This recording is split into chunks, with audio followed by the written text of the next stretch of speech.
Puji nama Tuhan. Shalom buat kita semua. Sekali lagi saya sapa shalom. Saya yakin dan percaya dimanapun saudara berada, sukacita surga memenuhi hati kita semua. Amin. Kita sama-sama nyanyikan sukacita surga. Mari bangkit berdiri. Kita nyanyikan lagu ini dengan semangat.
Mari kita berikan sorak-sorak bagi Tuhan. Haleluya.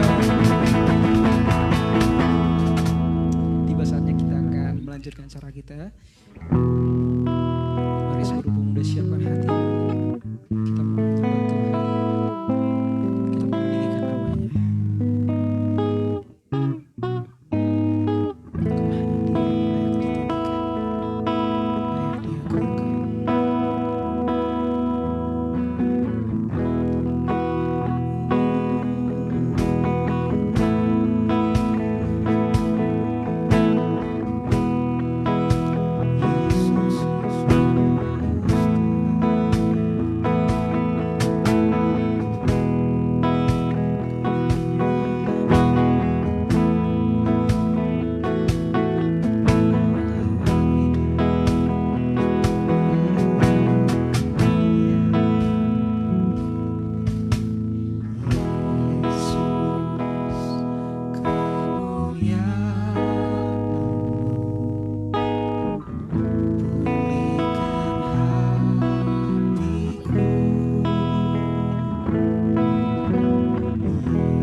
bersatu di dalam doa.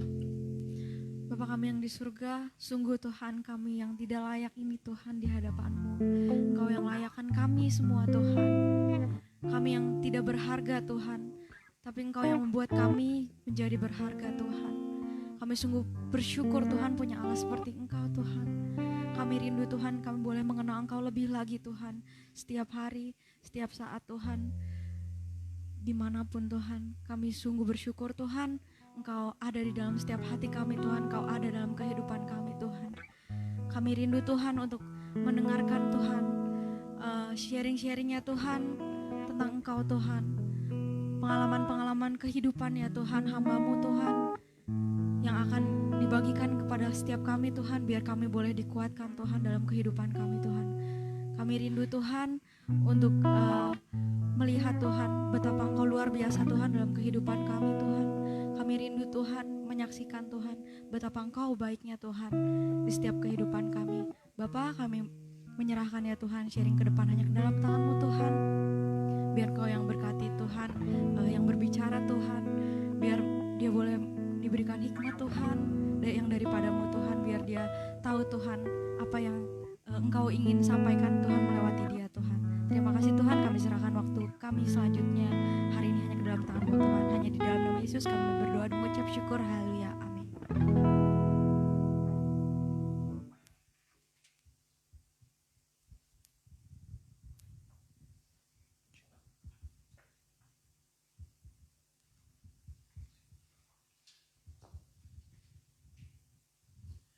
Haleluya. Cek. Oke. Shalom teman-teman yang ada di tempat Shalom, ini, shalom. bahkan yang ada di rumah yang sedang tergabung dalam ibadah kita. Hari ini kita akan mendengarkan sebuah kesaksian dari seorang hamba Tuhan yang mungkin teman-teman sudah beberapa yang kenal. Waduh, hamba Tuhan ya. Iya. Berat juga kayaknya. Jadi teman-teman, beliau ini saya kenal di tahun 2012. 2007 tua banget aku Yon nanti. 2012 saya mengenal beliau dan dia dulu masih kecil, sekitar umur kelas 5 SD kalau nggak salah. Jadi saya praktek di tempat ini di tahun 2012 dan kembali lagi di tahun 2020 saya datang ke tempat ini dan dia sudah kuliah STT di Jakarta. Itu buat saya wah suatu perkenalan Tuhan yang luar biasa. Tapi sebelum itu kita mulai kesaksiannya. Kita akan memperkenalkan narasumber atau yang memberikan kesaksian hari ini. Kita berikan tepuk tangan yang paling meriah buat pembicara kita. Silahkan memperkenalkan diri. Haleluya. Aduh. Tegang juga ya. Oh, tegang juga. Grogi gini kan. Oke, silakan. Gak pernah direkam. Enggak apa-apa. Biasanya bapakku doang. Ya kan? Oke. Nama saya Sayan Ariel Untung. Saya semester, kalau naik sih semester 3 di STT. Ya. Seminari Bandung lagi, Seminari Jakarta. STT Karisma dong, tar dong. Aduh, jangan dah. STT Jakarta. Apa lagi? Rumahnya di belakang gereja. Udah, itu aja sih. Oke. Jadi Sion ini teman-teman adalah anak dari gembala kita di tempat ini. Pendeta Mesak Alexander Untung. Berikan tepuk tangan lagi dong. Jadi beliau ini adalah anak pertama dari Pak Pendeta kita di tempat ini, Pak Pendeta Mesak Alexander Untung. Dan Sion juga punya adik cewek yang bernama Sela, sekarang sudah lulus SMA ya ini? Belum lulus? Naik kelas 3. Oh naik kelas 3, oke dia naik kelas 3 SMA. Jalur corona ya, jalur corona. Jadi dua anak ini saya lihat sekali tumbuh kembangnya dari kecil. Sempat nginap juga berbarengan juga di tempat ini, kita cerita, kita nonton bareng di tempat ini, itu sampai nginap. Dan ternyata Tuhan mempromosikan lebih lanjut lagi dan Sion sekarang udah kuliah di STT Petamburan. Itu luar biasa. Penuh cerita ya, itu ya. Kita akan bahas tuh ya. Waduh. Kita akan bahas tuh. Yang layak tayang aja ya, yang layak tayang. Kita akan bongkar. Waduh guys. Setajam silet. Gila. Luar biasa.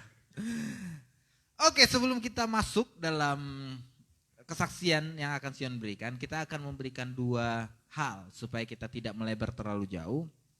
Yang pertama, gimana ceritanya Sion bisa masuk sekolah Petamburan STT? Karena kita ngomong secara real saja, dulu orang tidak mau masuk sekolah STT. Iya, Pertama, pasti. tidak ada uangnya. Iya. Kalau misalnya teman-teman mau sekolah STT hari ini dan melihat Anda mengincar prospek ada uang di sana, percayalah tidak ada. Oh, sekarang sudah ada ya? Waduh. Ya udah nggak apa. Kalau dulu tidak ada, karena dulu betul-betul passion dan panggilan. Karena ketika teman-teman masuk STT itu betul-betul Tuhan yang panggil. Tidak ada embel-embel, kayaknya saya bisa menjadi pendeta besar dan uangnya banyak. Tidak ada itu di kamus angkatan dulu ya. Angkatan dulu. Nah, yang Sekarang kedua juga masih kok. sekarang juga masih ya. Masih passion. Masih kan? passion ya. Yang kedua kita akan membahas kan STT Petamburan sempat masuk televisi juga karena beberapa mahasiswanya terkena COVID-19 dan mereka diisolasi sekitar 20 lebih ya. Kalau total semua hampir 60. Hampir 60 orang. Nah, Sion ini ada di dalamnya dan bagaimana dia bisa lolos dan tidak kena paparan COVID itu kita akan tahu dan kita akan bahas dan kita akan dengar juga dari Sion. Oke, yang pertama ceritakan dulu Yon bagaimana Sion bisa masuk di STT Petamburan dan ada impresi apa dari Tuhan kayaknya saya harus sekolah Petamburan nih STT nih. Ya oke. Coba disaksikan. Aduh, pertama-tama enaknya pakai aku atau gua? Terserah. Oke, mau gua gua aja. aku Supaya kita lebih comfort aja kan. Oke. Pertama-tama ya pasti kalau kata Bang Obed tadi bilang kalau sekarang ini untuk cari masuk STT untuk mencari profit dan lain-lain ya bisa kayaknya. Ada. Ya? Enggak semua datang untuk ke STT itu Pure pelayanan. Pure dan passion juga enggak. Hati-hati. Makanya sekarang ada 90 dan 100 lebih dan itu pun enggak semua mengejar mendengar panggilan Tuhan. Oke. Nah, saya masuk ke sini pertama jujur saya enggak dapat panggilan. Oke, sama. Serius, enggak dapat panggilan. Sama. Saya itu udah ditekenin, udah dikasih doktrin sama bokap. Oke. Ya, nih doktrinnya kayak gini. Lu kalau jadi pendeta cuma ngomong 2 jam dapat 2 juta. Dapat 1 juta. 2 juta ya. Gitu. Dulu tuh sering nemenin Gede juga bokap. ya 2 juta ya sekali ngomongnya. Ya, enggak itu bercanda aja nambahin kan. Gede. Nah, dulu cuma nemenin bokap duduk. Saya kan belum punya HP lah. Oke. Masih kelas 6, masih kelas. Nemenin bokap dapat duit gocap, nemenin doang. Nah, dari situ dikasih doktrin bercanda. Udah tahu itu pasti udah bercanda.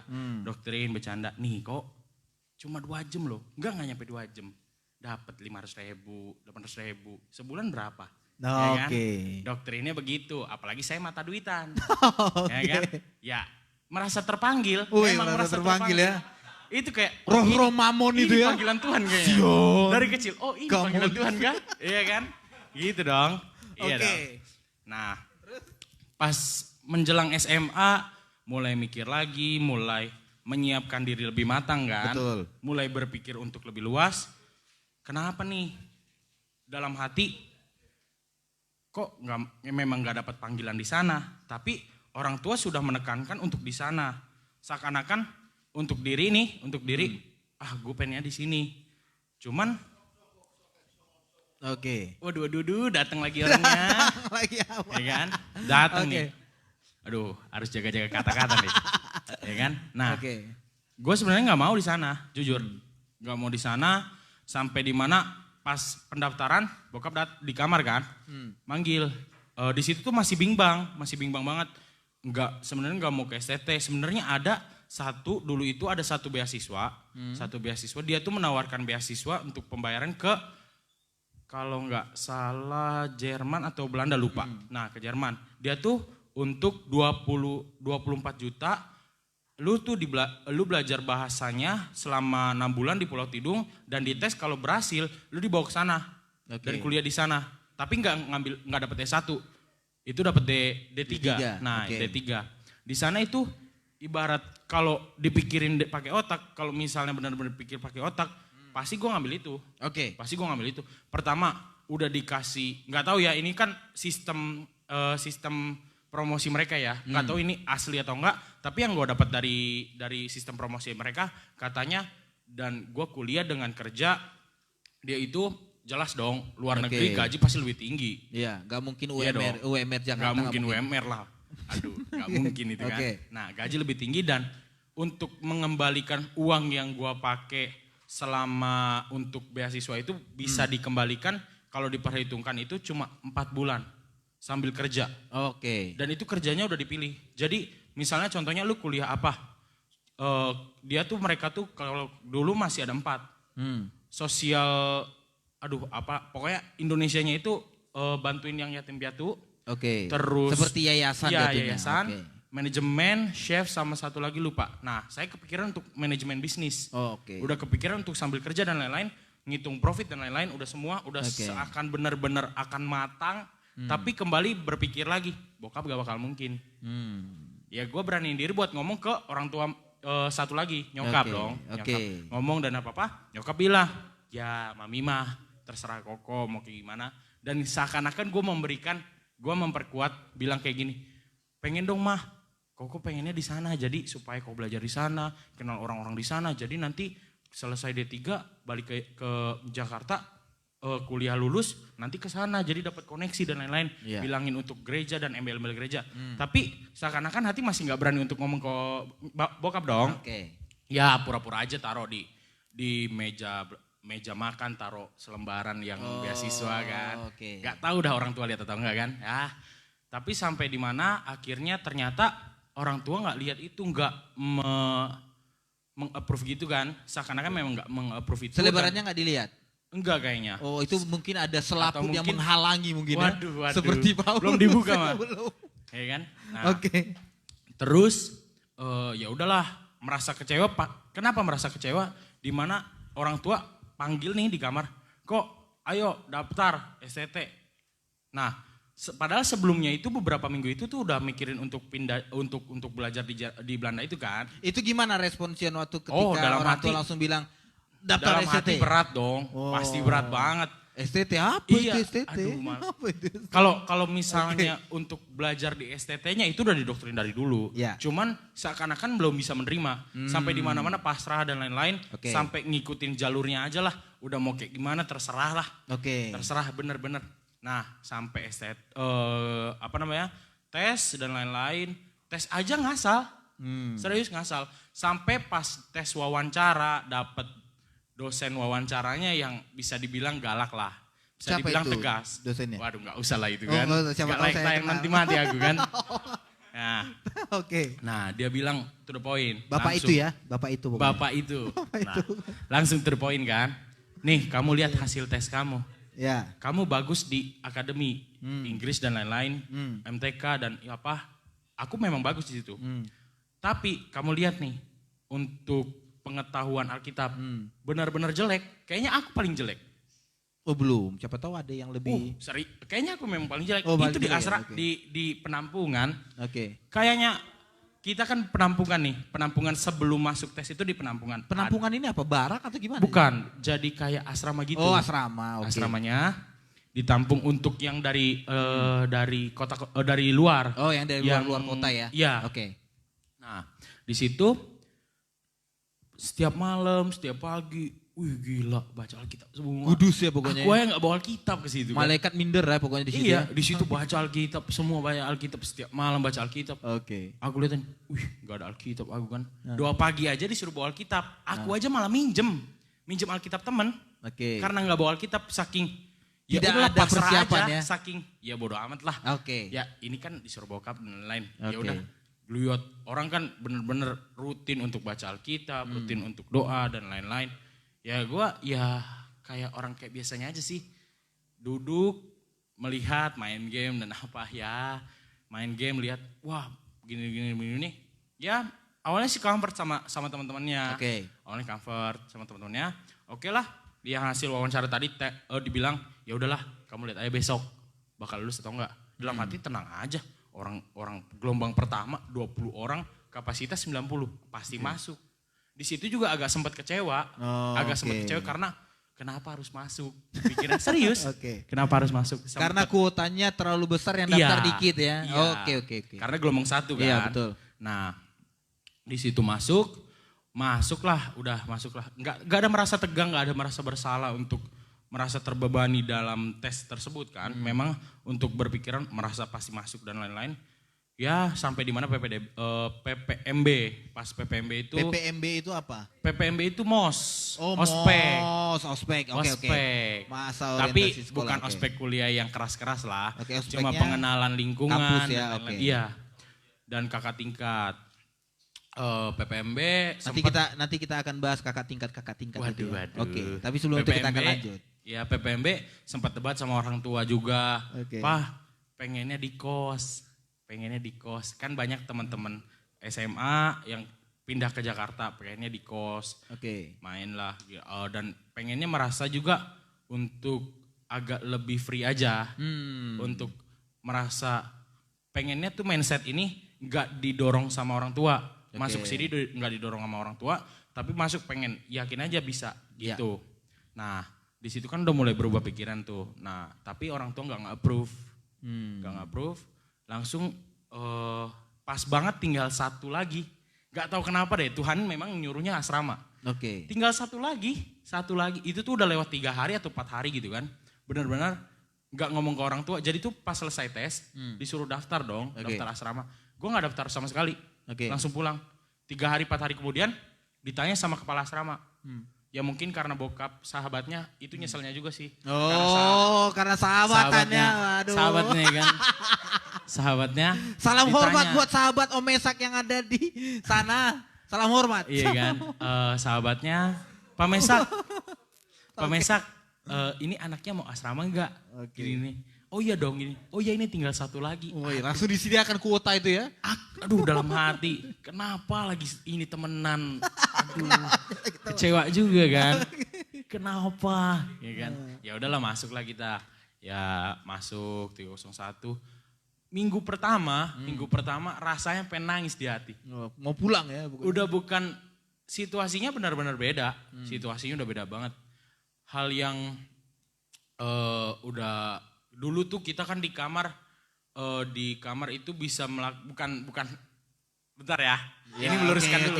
Udah tahu pasti. Takut terpleset. Gimana ini? Jadi ini live takut terpleset. Iya, jadi kita boy. pelan-pelan menjelaskan kamar biasanya ini kan ya. kita kan di kamar bisa melakukan bebas mengekspresikan siapa diri kita. Oke, betul. Iya dong. Jadi bebas. satu kamar berapa orang waktu itu? 12. Wah 12. 12. Berarti bangsal ya, jadi kayak kasur dijebretin 12. aja gitu? Iya. Oke. Nah 12 dia. Kasurnya naik iya. tingkat ya, oke. Nah 12 kita tidak bisa mengekspresikan siapa kita sebenarnya. Oke. Tapi dalam hati benar-benar Tuhan pengen pulang. Oke. Kenapa gini. 12 ini Tuhan. 12 Tuhan Yesus tolong Pak. Apalagi dulu kan AC. Aku kan orangnya ber-AC kan. Oke, kamarnya. di situ nggak ada AC Di kan? situ aku langsung inisiatif. Jadi kipas nempel. Nah. Nempelnya di dinding atas situ. Aku kasur di bawah, bodo amat di kasur situ. Oh. Orang bilang, lu gak masuk angin Yon? Lu gak sakit? Enggak, biasa aja kepanasan. Oke. Panasan, biasalah. Lama-lama ya terbiasa. Lama-lama ya udah terbiasa dengan kipas dan lain-lain. Adaptasi dan di kelas juga. Jujur kayaknya di kelas saya paling muda kedua atau ketiga gitu. Oh, pada paling saat itu muda. usia 18. 18 Dan gue tahun. disuruh jadi ketua kelas. Oke. Gimana rasanya kita menyuruh-nyuruh orang tua? Oke. Coba bayangkan nyuruh-nyuruh orang yang umurnya Lebih tua 5 ya? tahun, 6 tahun lebih tua Oke. dari kita. Mau dimarahin dosa, nggak dibilangin dosa juga nanti Oke. nggak menjalankan tugas dengan baik, Betul. ya kan? Jadi sampai di mana satu semester ya melakukan apa yang bisa saya lakukan lah. Oke. Jadi terprinsip, punya moto untuk melakukan apa yang bisa saya lakukan pada saat itu. Ya. Menjadi ketua, dapat info nih, dapat info kan orangnya tuh. Oh ketua kamar Cion waktu itu ya? Ketua kelas. Ketua kelas di angkatan? Iya, Oh, bukan di angkatan, di kelas. Di kelas? Iya. Iya di angkatan Sion kan Iya. di semester itu? Ya masa Oke. angkatan orang lain. Iya oke. Ya kan? Nah, kita jadi ketua kelas, terus ada info dan apa-apa. Saya tuh orangnya paling malas kalau WA membahas hal-hal yang tidak penting. Wih, gila. Gila Penting nggak tuh? banget memang Sion ini. Kalau orang-orang. misalnya nggak penting, nggak kubalas atau Iya, nggak oke. kubaca. Misalnya Pasti kayak gitu. baca ini ya, Ya, Hai enggak. Sion, oleh kenalan gak Buset, itu? buset, buset. Enggak ya? Nggak ada lagi. Oke. Adalah di grup, Kirain di ada. grup ngobrol apa dan apa ngobrol apa. Ya sekedar baca aja, read aja. Nah pas ada info disematkan aja. Disematkan dari dosen di forward ke WA, bodo amat. Mau dibaca atau enggak, pokoknya nih ada info, tugas dan lain-lain gini. Sampai di mana ya kelas juga ada yang beberapa capek untuk ngejar-ngejar tugas, Oke. ngasih tahu dan apa. Ya itu juga pelajaran. Aku bilang jujur aku nggak ada kepemimpinan di sebelumnya dan apa-apa adaptasi. Ya selama 4 bulan itu udah lumayan membaik dan dari situlah saya kenal STT, bisa untuk bukan menyerahkan diri sih. Kalau buat sampai sekarang, untuk panggilan sih aku belum terima. Belum menerima, oke. Terima. Kenapa? Bukannya aku terpaksa masuk situ ya. Kita tuh kalau kata dosenku ada dua orang yang masuk STT. Oke, apa tuh? Yang pertama Kecebur atau gimana? bukan. Ada 3. Oh ada 3, oke. Yang pertama itu karena memang panggilan Oke. masuk sana. Yang kedua karena mencari panggilan. Oke, Yang ketiga kecebur itu. kecebur, oke. Gak bisa, gak keterima untuk negeri, gak Betul. keterima untuk swasta mahal. Ya udah yang murah lah. Ya, STT kan murah. ya. Ibaratnya ya setengahnya harga kuliah swasta di Jakarta lah, ya kan? Masuk situ ya banyak karakter yang berbeda. Apalagi kan aku orangnya tuh kalau lu mau ngomong sama gua silahkan. Kalau misalnya lu nggak mulai duluan, gua nggak bakal mulai juga. Oke. Gitu. Jadi harus ada yang start dulu Oke. dari mereka gitu. Nah makanya gua terima apa yang mereka mulai dulu aja, gitu kan. Jadinya memang dari situ sedikit pertemanan lah, nggak sedikit juga sih. Ya beberapa yang saya tahu aja, Oke. gitu. Selama tahu enjoy, gitu dari situ aja. Oh. Dari situ adaptasi, terus apalagi ya adaptasi dan merasa untuk yang awalnya tidak menerima secara perlahan menerima, dari situ pelan-pelan menerima untuk beradaptasi. Benar kalau di asrama nih jujur kalau orang-orang yang kayak saya 1 minggu, 2 minggu, 3 minggu, 1 bulan lah itu merasa benar-benar berat. Merasa benar-benar berat. Rasanya pengen nangis gitu. Pengen nangis tapi diliatin 12 orang boy. Iya. 12 orang tidak bisa, itu yang gue bilang tidak bisa mengekspresikan diri kita sendiri. Itu aja sih. Oke, jadi Aduh. kesaksian Sion ini bahwa dia masuk itu awalnya tidak menjadi panggilan. Tapi percayalah ini dari saya pribadi sebagai orang yang sudah terjun di dalamnya dan terjun dalam pelayanan juga, bahwa mencintai sesuatu itu butuh proses. Amin. Mencintai sesuatu Pasti itu butuh sih. proses. Pasti. Karena di 1-2 bulan dan Sion sekarang masih semester 3. Udah bukan sebenarnya masih Jalan semester 2 Dua OTW ya? 3. Oh TW 3. Apalagi di semester-semester yang masih baru sekali. Saya kira percaya ketika proses terus diasah di hadapan Tuhan, kita pasti akan mencintai apa yang kita kerjakan. Amin. Karena jujur saya juga awalnya terpaksa juga Yons kita Terpaksa. sebagai ini. Karena kita tidak mau, karena dulu mindset saya, karena saya dulu melihat bukan menjelekkan kampus lain ya. Tapi ada salah satu kampus di Bengkulu, saya lihat juga kampus STC-nya aduh Tuhan. Kurang sekali, maksudnya dari segi Pendidikan dan lain-lain. pendidikan dan penghidupan juga saya lihat ya ampun. Jadi apa nih jadi STT? Tapi ketika seiring berjalannya waktu, semester 1, semester 2, semester 3, Tuhan mulai sentuh hati saya secara Luar pribadi. biasa. Untuk kita sekali lagi hati saya mungkin setiap orang mempunyai prosesnya beda-beda ya. Iya pasti. Tapi kalau saya pribadi ketika terjun dalam pelayanan, ketika terjun dalam STT juga bukan untuk meneruskan orang tua. Tetapi karena saya pengen tahu pribadi Kristus itu seperti apa. Supaya ketika saya tahu Yesus itu seperti apa, saya bisa bagikan untuk banyak orang-orang di luar sana percaya dengan apa yang saya sembah. Mantap. Itu. Jadi untuk mencintai sesuatu itu butuh proses. Luar biasa. Jadi apapun. Saya kan benar-benar orangnya paling malas baca Alkitab. Gak pernah baca Alkitab bahkan modal ibarat kata modal nekat. Oke, Modal pokoknya nekat masuk datang. ya. Itu kalau pembahasan udah masalah-masalah Alkitab, Iya. doktrin-doktrin Alkitab dan lain-lain, aku cuma mencelengok aja. Mencelengok ya. Celengok nggak tahu Oke. ini. pas pertama kali datang aja anaknya Adam siapa? Si Ishak. Ada Kain dan Habel, sorry. Kain dan Habel kan. Oke. Saya nggak tahu. Nggak tahu. Oh jangan gitu dong. Serius. Nggak tahu. Yang aku tahu Oke. cuma Goliat doang. Oke. Mati gara-gara batu. Oke. Coba. Ya kan? Cuma tahu Goliat, serius. Datang apa? Yang aku tahu tuh satu orang Oke. Christian Prince.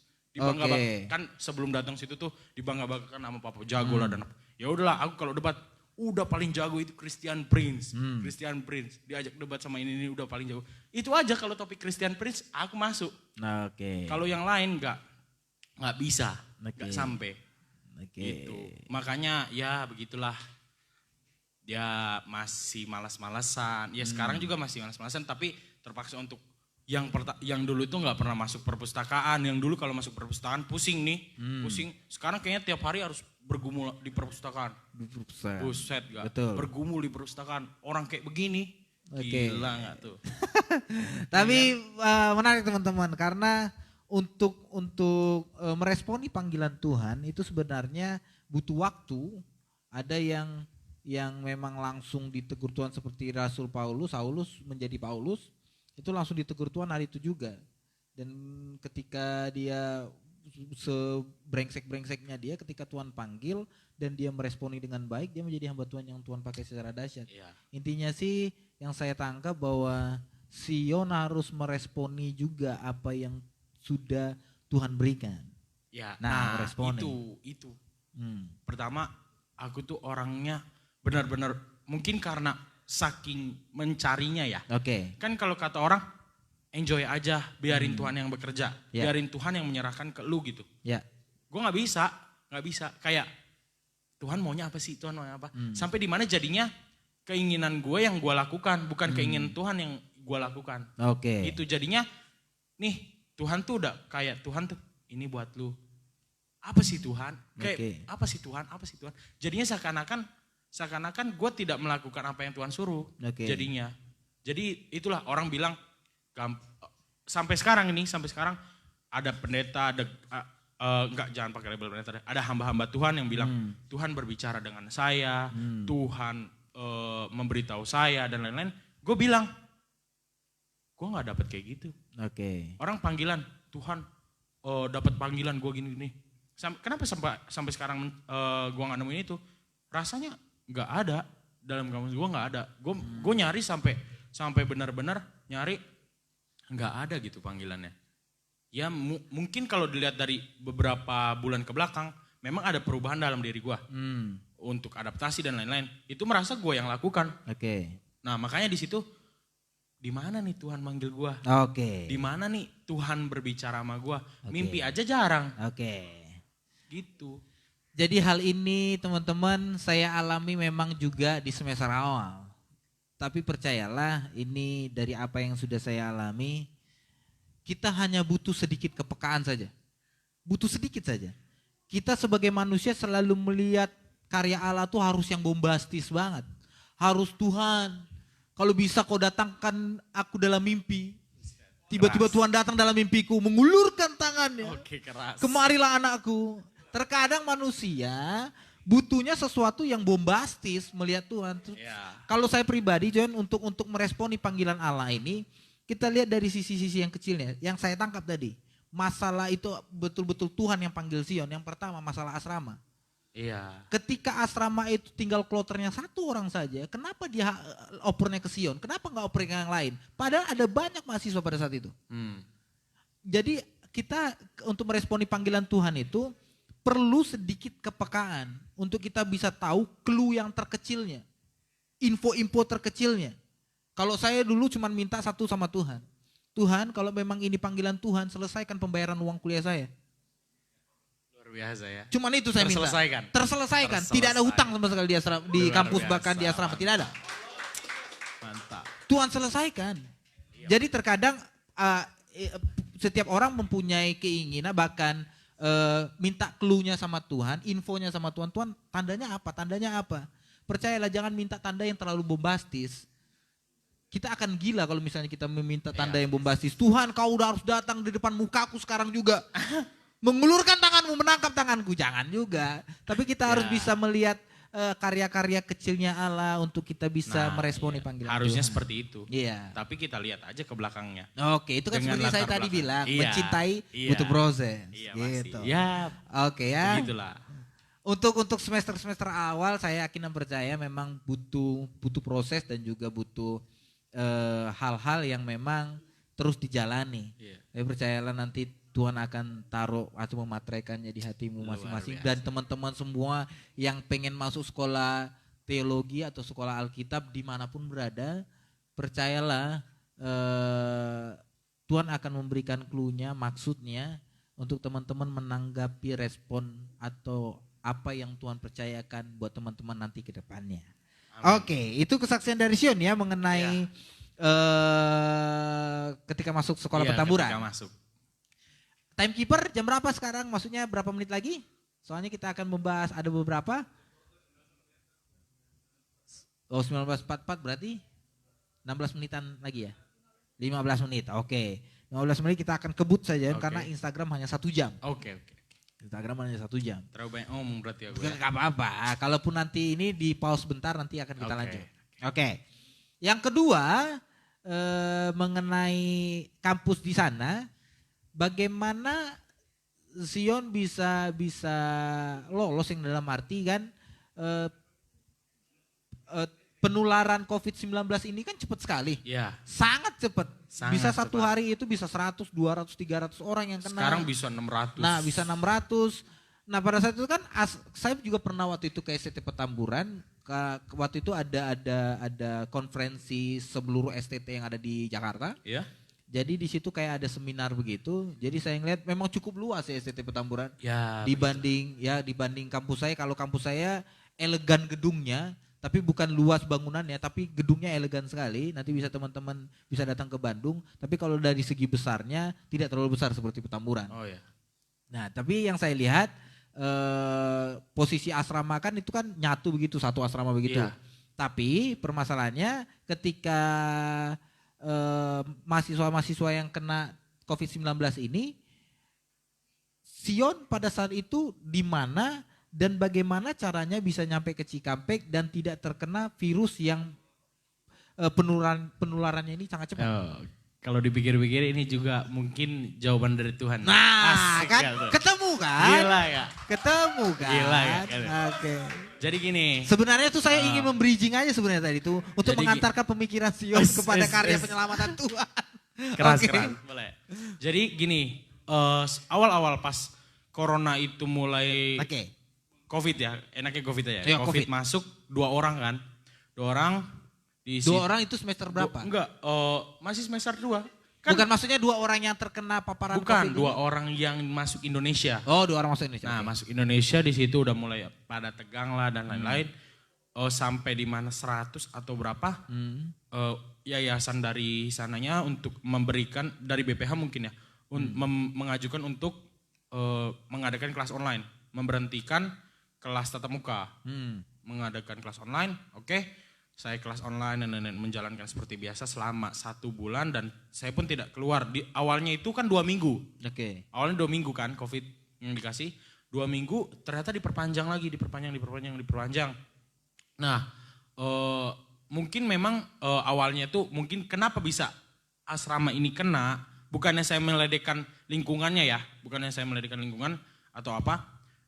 Kena karena pertama kurangnya inisiatif diri, karena sudah diisolasi dan diizinkan untuk ke Alfamart untuk beli peralatan untuk mandi dan lain-lain. Mungkin ada yang nongkrong dulu, makan dulu atau apa, dan mungkin sesudah dari sana pun tidak kembali dengan secara steril.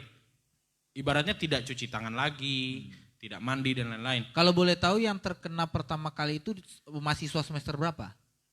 Campur dia. Oh, campur. Dia di mix. Oh, di mix for fun. Oh, mix for fun, oke. Dicampur dia. Dicampur, oke. Dicampur. Jadi di situ mungkin karena kurang pekanya mereka masuk dan lain-lain, masuk.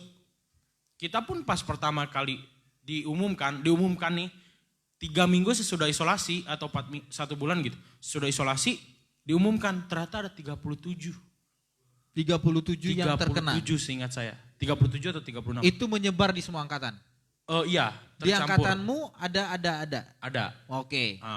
Tercampur 37, saya bingung awalnya. Kenapa gini. Ternyata pikir lagi, oh iya memang kayak gini. Dan bukannya saya meledekkan lingkungannya atau apa. Oke. Banyaklah yang nge-hate kami lah. Karena lingkungan kami jelas kalah. Oke. Lingkungan kami jelas kalah kalau untuk masalah agama di sana. Lingkungan kami kalah jauh sekali. Sampai benar-benar di hate speech dan lain-lain. Ya kami tidak bisa melakukan apa-apa kan. Nah di sana saya benar-benar mengisolasi diri. Ya. Berpuasa. Kenapa saya berpuasa? Pertama bukan karena saya Kepingin puasa, tetapi karena keadaan bukan. begitu. Atau Iya. gimana? Bukannya saya kata orang kan, lu puasa buat corona dan lain-lain supaya selesai. Bukan. Tapi Serius. 2 bulan gue puasa. Karena gue takut makanan yang datang, bahan pangan yang datang tidak steril dan lain-lain. Jadi gue cuman makan malam dan itu pun bahkan kadang gue suruh telepon orang tua gue, mah bisa nggak kirimin bubur saset, bubur saset, energi dan lain-lain. Jadi seakan-akan benar-benar gue mengisolasi diri dari makanan, dari teman dan lain-lain. sorry dipotong. Kalau misalnya minta kiriman dari orang tua, apakah di asrama kan pasti ada juru masak? Iya. Yang juru masak ini kemana? Ada juru masak. Kenapa tidak memberikan asupan makanan kepada mahasiswa? Dia memberikan asupan Tapi Sion makanan. nggak makan di asrama Iya, itu. makanya saya berpuasa yang tadi. Itu karena atau mungkin ya, karena makan itu masih lauknya pagi, siang dan sore masih normal seperti biasa. Chefnya itu masih tidak diizinkan keluar benar-benar. Chefnya. Juru masaknya tidak diizinkan untuk keluar benar-benar, tidak boleh keluar. Bahkan menyentuh mahasiswa pun tidak boleh karena takutnya dia kena mati lagi dah. Iya dong. Ya. Nah, aku di situ takutnya bahan pangan yang masuk itu kan bahan pangannya juga dari luar. Ya. Makanannya juga dari luar. Ya. Bahan-bahan untuk masuknya dari luar. Nah, saya mikir kayaknya percuma kalau misalnya bahannya aja dari luar nih takutnya terkena corona dan lain-lain. Oke lah, ibarat kata orang katanya mah ada yang bilang corona enggak melewati makanan dan lain-lain. Namanya kan insecure ya, insecure. Udah parno iya, duluan. udah enggak parno sih, tapi ya menjaga diri aja. Kita telepon orang tua, Pak boleh nggak minta tolong dan lain-lain gini nih. Dan benar-benar di asrama itu sebelum menyebar itu kan udah beberapa ada yang pulang. Jadi tuh kamar diisinya 6 orang. Dan itu pun berjauhan. Gak ada yang boleh bertukaran apa-apa, baju dan apa-apa dan lain-lain. Sampai asrama itu menjadi spesial banget. Dikasih susu lah, dikasih makanan yang lebih mewah lah. Merasa iri tapi merasa insecure juga. Ini kan pengen makan makanan enaknya. Dapat hokben lah dari apa-apa. Luar biasa nih ya untuk sponsor-sponsor. Terima kasih buat para sponsor. Ya kan? Dikasih makanan dan lain-lain. Dari masjid juga, dari masjid datang makanan di situ. Nah, ya udah saya tetap merasa untuk tetap berpuasa menguatkan diri karena takutnya kena. Takutnya kena. Makan pun dijarak. Dijarak maksudnya waktunya ditukar. Jadi yang cewek, jadi kan kita kan lantainya pisah, nggak mungkin gabung dong. Iyalah. Ya kan? Lantainya pisah. Jadi jam pertama tuh 15 menit pertama cewek, tukaran cowok nanti. Jadi benar-benar tidak ada kontak fisik. Ya, kloter 1, kloter 2. Tidak ada kontak fisik, bahkan sama yang cowok pun harus dikasih jarak. Yang cowok yang beda lantai itu pun berbeda sampai benar pisah. Saya ngikutin benar-benar ngikutin, nggak keluar, nggak ke Alfamart, nggak bersentuhan, melakukan hal-hal ya menjadi individual sendirilah, menjadi benar-benar bersifat individual. Di situ benar-benar bersifat individual.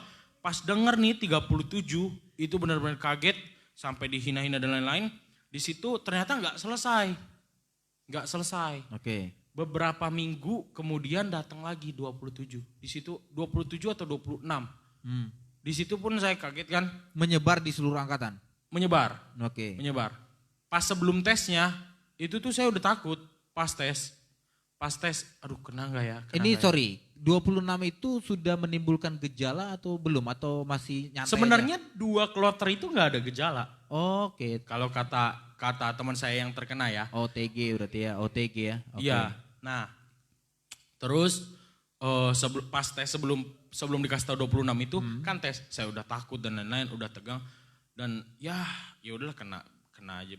Ya pasrah lah mau kayak gimana. Udah situasinya udah di red zone, udah maju kena mundur kena, ya kan? Ya udahlah, ternyata tidak kena, nggak kena dan lain. Ya udahlah, sampai tahu 26 jadi 50 lebih orang dibawa. Nah, saya kontak-kontakan sama teman saya nih. Kontak-kontakan. Itu mereka dijemput itu seperti yang di TV-TV orang APD lengkap, pakai ambulans segala macam. Oh enggak, kalau ambulans seingat saya enggak ada di sana. Tapi dijemput pakai? Dijemput pakai bus sekolah, bus sekolah yang dari pemerintah. Sekolah benar-benar ditutup, isolasi dan lain-lain. Sebelum masuk itu cuci tangan, terus yang jemput juga full APD ya. Nah, terus apa namanya? Kan saya lupa mau ngomong di mana. Sorry. Oh ya. Bukan bus sekolah. Bus sekolah? Enggak, bukan. Oh ya, saya tanya teman saya. Temanmu tadi. Saya tanya teman saya kan, gimana keadaan di sana. Nah, katanya kan yang kita lihat, katanya COVID ini kan, COVID ini memberikan side effect, ngasih efek kan, efek samping, bahwa engap dan lain-lain. Ternyata dari yang asrama gak ada efeknya. Mungkin adalah mungkin flu dan lain-lain, tapi mayoritas di sananya yang dari asramanya mayoritas 80-90% enggak mendapatkan efek itu. Jadi itu yang saya dengar untuk orang-orang yang belum tahu nih yang langsung menyatakan bahwa asrama kena COVID sebenarnya enggak. Jadi asrama itu ternyata orang-orang asrama ternyata terkena virus. Tapi bukan virus corona. Itu untuk yang gelombang pertama. Nah, gelombang kedua yang 26, dia kan negatif di awal. Iya. Nah, positif di akhir. Itu pun sama. Nah, jadi tidak bisa dinyatakan benar-benar COVID karena tidak ada side effect dan lain-lain dan dan beberapa pun udah pulang. Beberapa sampai sekarang mungkin karena saya tidak update lagi ya, kurang update lagi karena merasa sudah selamat dari maut. Udah ada teman-teman gitu ya. Iya kan, udah selamat dari maut, tidak update lagi. Dari situ tuh udah banyak yang udah pulang. Beberapa pun saya telepon teman saya, ada beberapa yang udah pulang, ada beberapa yang belum karena masih positif. Tapi tidak ada side effect, bingungnya itu.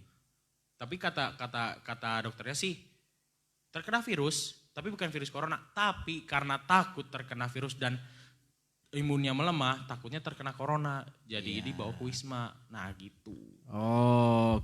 Jadi kita tahu infonya jelas dari Sion yang memang terjadi di kampusnya.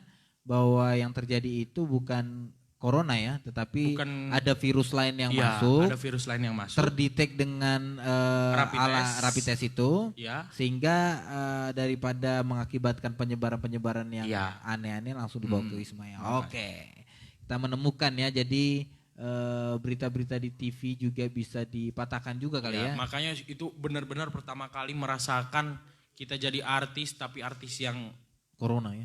Ya kita kalau lihat berita kan, berita benar-benar dimewahkan dengan pembunuhan, dengan boros dan lain-lain.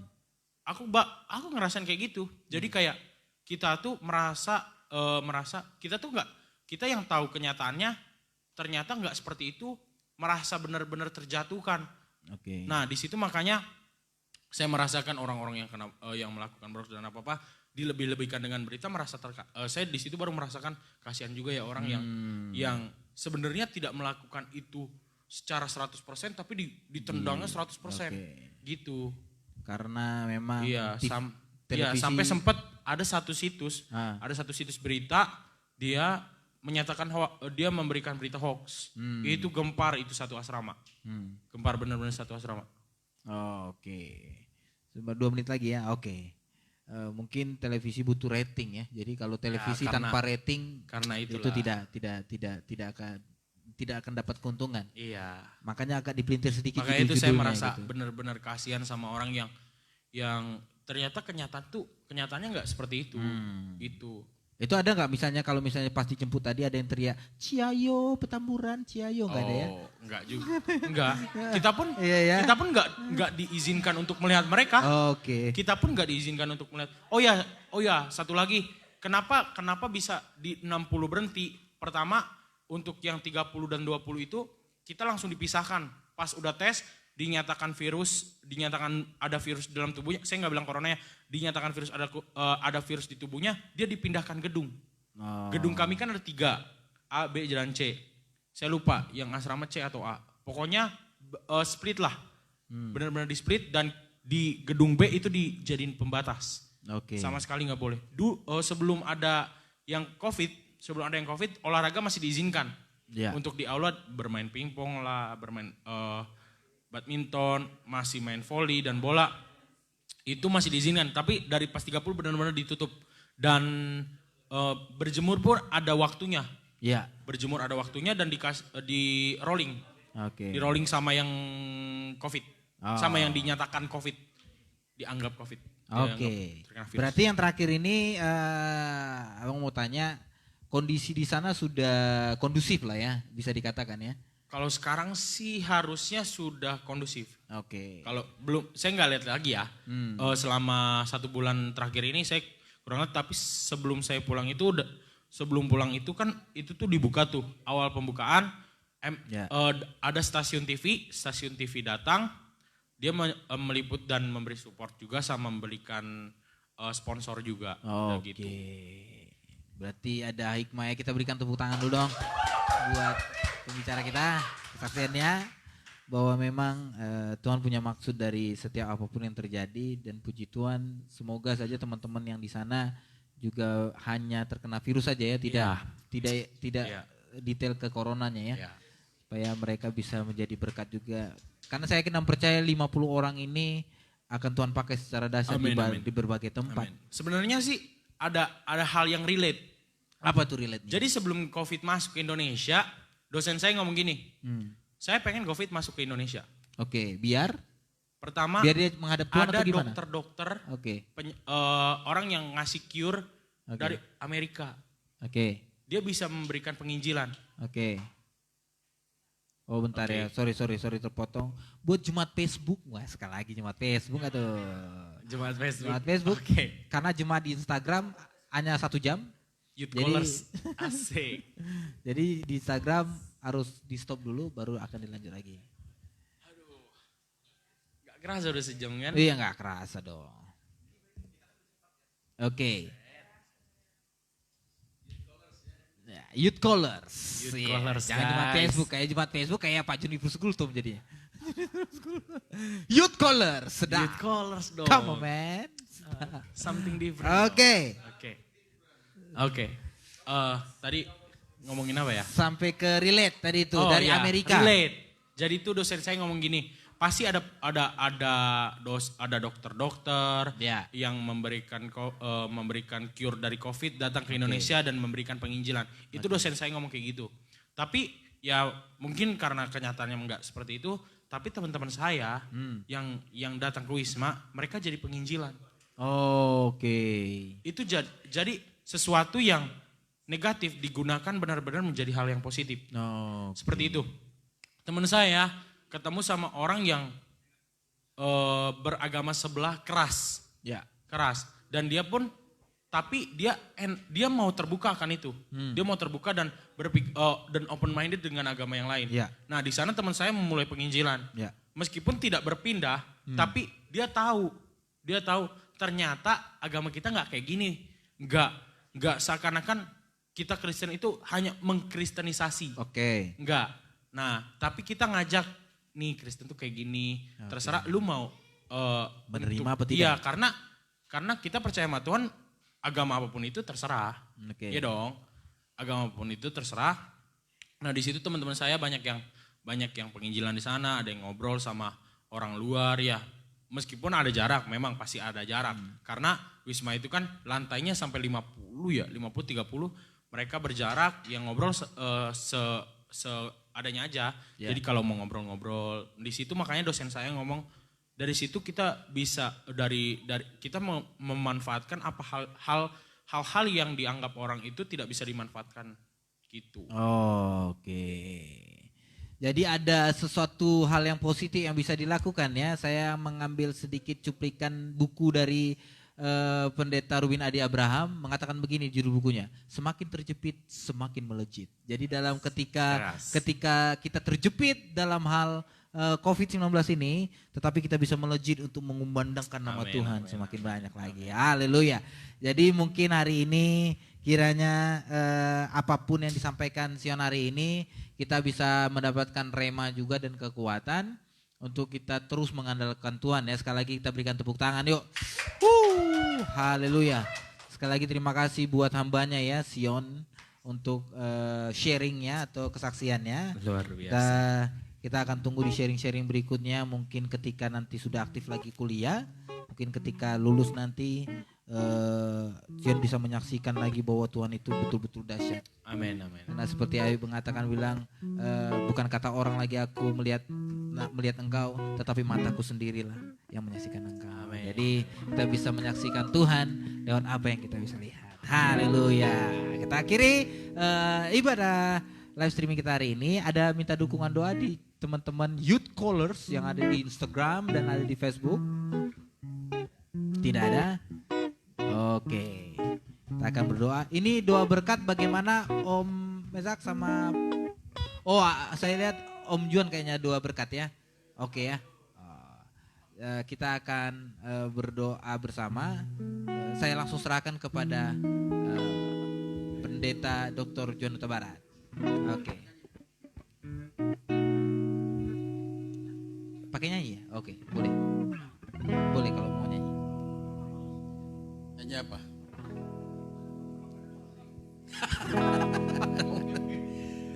Bila engkau tak bersertaku, ku tak mau berjalan.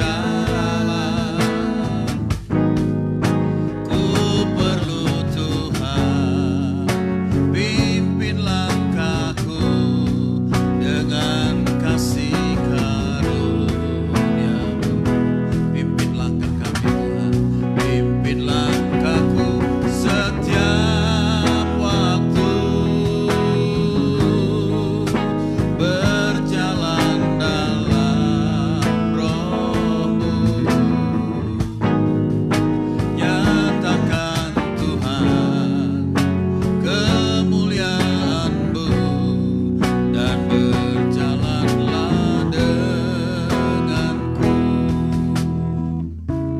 Terima kasih Tuhan, di penghujung ibadah Youth GBI Call Cikampek kami bersyukur untuk pujian dan kesaksian yang boleh kami dengar, kiranya menguatkan kami untuk kami terus mengerjakan panggilan kami di masa muda kami.